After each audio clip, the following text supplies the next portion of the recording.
உறவுகளே, சப்தம் ஓசை என்பது மிகவும் பலம் வாய்ந்தது, முக்கியத்துவம் வாய்ந்தது. ஒரு சப்தம் ஓசை என்பது மனிதனை எதிர்வினை ஆற்றச் செய்யும். இதை பற்றிய விரிவான தகவல்களை நாம் சேனலில் கொடுத்துள்ளோம். கௌரி ஆன்மீக சேனலை பார்த்தீர்கள் என்றால் நீங்கள் தெரியும்.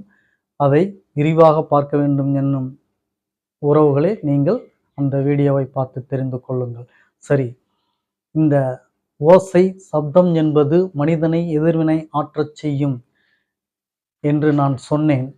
அதற்கு தான் ஒவ்வொரு மனிதனுக்கும் பெயரை வைத்துள்ளனர். அந்த பெயரை வைத்து ஒரு மனிதனை அழைத்தீர்கள் என்றால் அவர் திரும்பி பார்ப்பார்,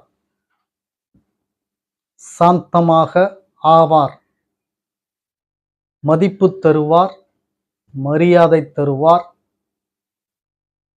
இவ்வளவும் அந்த பெயருக்கு உண்டு. அப்பேற்பட்ட இந்த பெயரை எப்படி தேர்ந்தெடுப்பது, எப்படி தேர்ந்தெடுக்க வேண்டும் என்று இன்றளவும் சிலருக்கு தெரியவில்லை.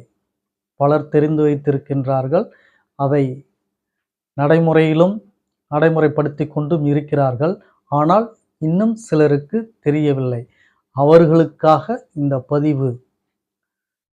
நாளொன்றுக்கு நீங்கள் நட்சத்திர ரீதியாக என்னென்ன எழுத்துக்களில் உங்கள் பெயர் இருக்க வேண்டும் என்று சொல்லப்போகிறேன். நமது பதிவை தொடர்ந்து பாருங்கள் உறவுகளே. உங்கள் பெயருக்குண்டான முக்கியத்துவம் உங்களுக்கே அப்பொழுதுதான் புரியும். நன்றி, வணக்கம்.